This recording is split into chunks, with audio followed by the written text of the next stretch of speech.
Sa video na to, i-share namin sa inyo kung paano nyo pwedeng i-save yung settings para sa seats and dun sa side mirrors. Hi guys, my name is Don and I'm not a pro driver. Dito muna tayo sa easiest or most common way kung paano isa-set yung seats. So, kunyari, na-adjust nyo na, di ba? At dito siya sa memory, itong M button na to, and then may 1, 2, and 3. So, ito yung pang-activate nun ng settings, okay? And then, dito sa 1, 2, and 3, ito yung mga profiles, di ba? Ayusin ko muna yung seat ko, ah. Right now, I'm in... Okay, so ito yung 1. Lapit naman. Ang layo naman. Okay, so ito yung 1. Aayusin ko lang siya. So, kunyari, ito yung 1 ko. Usod ko lang ng konti sa harap. Yan, alright? Tapos, ang gagawin ko is, para ma-save to, is press and hold yung M. And then, may maririnig kang gano'n na. Press and hold yung M.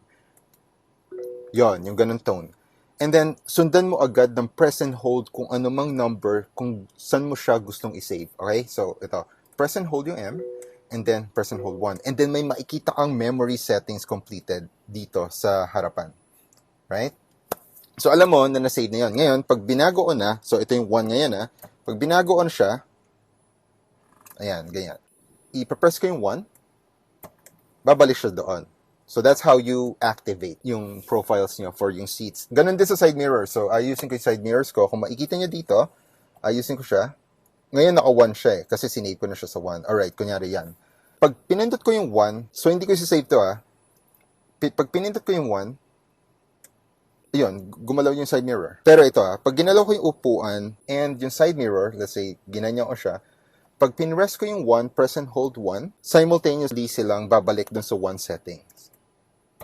Yan. Ito, yung upuan and yung side mirror. That's how you save yung seats and yung side mirrors. This is cool kasi it's enough na meron kang isang profile, but actually, ang ganda na may 3 kang profiles, it's because sa family members. So, kunyari, ito yung profile ko ngayon. Save ko to, In-adjust ko na Okay, so, ito yung sa akin. Ito yung sa wife ko. I-emulate ko lang yung sa wife ko, Yan. Malapit siya, malapit. Bababa natin konti. Hindi na kasi yung tuhod ko, Malapit. Actually, pwedeng layo to, tapos lapit ito. Yan, yan. Yan. O, diba? So, pag mag-makeup siya, malaman natin. Save ko to sa number 2. Okay. So, nakasave na yan sa 2. Tapos na siya mag-drive. Ako naman, ang gagawin ko lang is 1. Wait! Hindi ganyan yan. Oh, di ba? Ito na yung settings ko. This is number 1. Okay. Now we know na we can have multiple profiles, 3 profiles at least. So, meron pa isang way pwede mag-save ng preferences nyo or yung adjustments nyo ng seat and yung side mirrors. So, dito sa infotainment, makikita nyo sa vehicle settings, sa intelligent key, and then dito sa relate key. Pag tinap nyo yung parang drop-down button na yan, may lalabas dyan na transmitter to. Actually, scroll down nyo pa yan, and then merong parang choice mirror chair position, right? So, normal mode, relax mode, and comfortable mode. Ano yung mga yan? Okay, so wait So, pag in-adjust ko, yung seat ko, alright, every time nag-a-adjust ako ng seat or yung side mirror, kunyari ganyan, may makikita kayo guys, dito sa infotainment, may alert. Position 1, 2, and 3. Yun, normal mode, relax mode, and comfortable mode. Every time na nag-a-adjust kayo ito naman side mirror.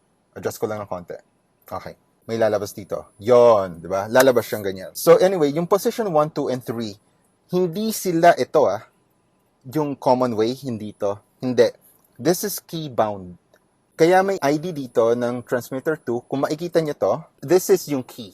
Dalawa yung susi na binigay sa inyo ng Cherry. Ito yung isang susi. So, it means, meron kang 3 settings dito. May 3 settings ka dito sa isang susi. Nawawala sa akin yung susi.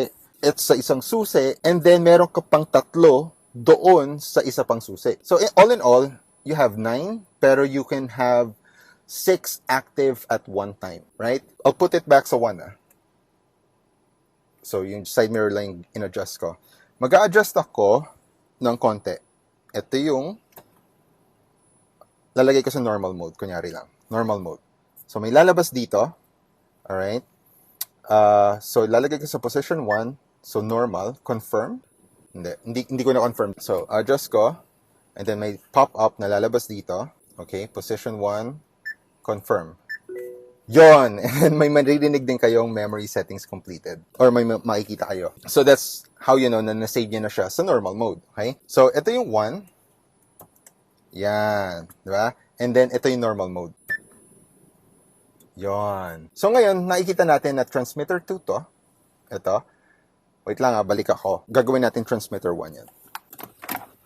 Alright guys, so nakabalik na ako. Ito yung transmitter 1. And then, ito kanina yung transmitter 2.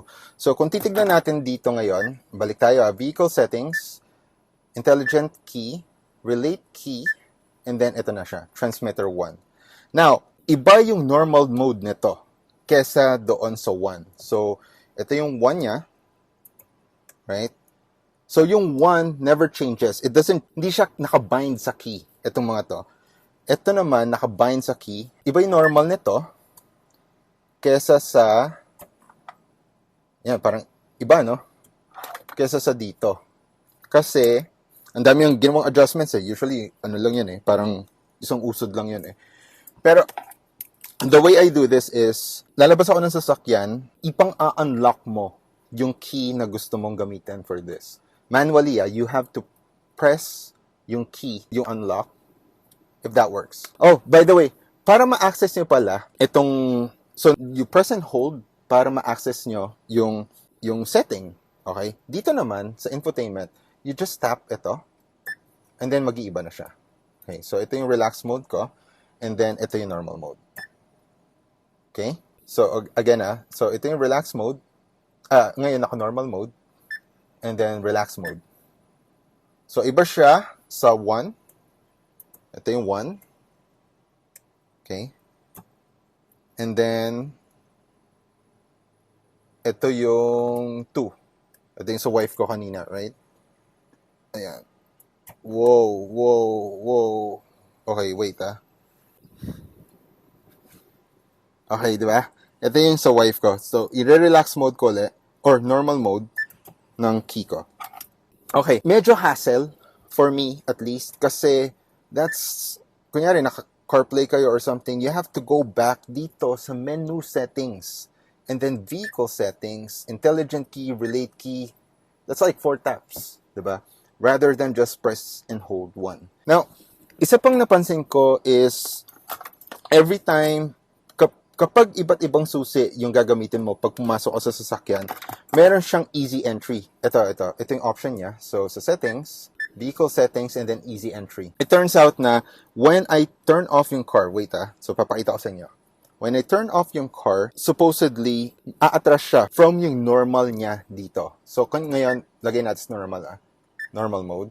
And then, if I turn this off, aatras siya. Hold off. Pag binuksan ko pala yung pinto. Yon. Alright? So, ito yon. Ngayon, I'm gonna use yung transmitter 1. So, I'm gonna emulate na pag lumabas ako, lock, and then unlock. Alright? So, pagpasok ko, ito na siya. Pag in-on ko to, easy entry on Pagkapasok ko, pagka-start ko nito, okay, yun na siya. Pupunta siya sa normal position. When I start this, and go back sa vehicle settings, okay, vehicle settings, relate key, makikita nyo sa upuan ko na walang mag-change. Normal mode. So, napansin ko lang yon. May mga settings na nakabind sa key. Just something to keep in mind. Tip lang So, para hindi na malito and parang yung default setting yung lagi, since na key bound yung settings dito, i-adjust nyo lang yung isa, ng konti, yung upuan nyo. Or kung balik nyo uli, ganyan. And then, dito nyo muna i-save. Dito. Okay? So, position 1, confirm. Tsaka mo i-save ulit dito. Ito. Okay? Okay. So, makikita nyo, yung 1 nyo, which is yung ginagamit ng easy entry dito, and yung 1 nyo dito, is magkapareho na. Okay? Tip lang yan, para hindi na nakakalito. Every time na gagamitin yung susi nyo, yun lagi yung settings or yung normal mode niya, at least. So, I hope you learned something new dito sa video na to. And if you're interested to know more about yung mga features ng Tigo 8 Pro, check yung playlist na to. Thank you so much. Hanggang sa ulitin, kita-kits.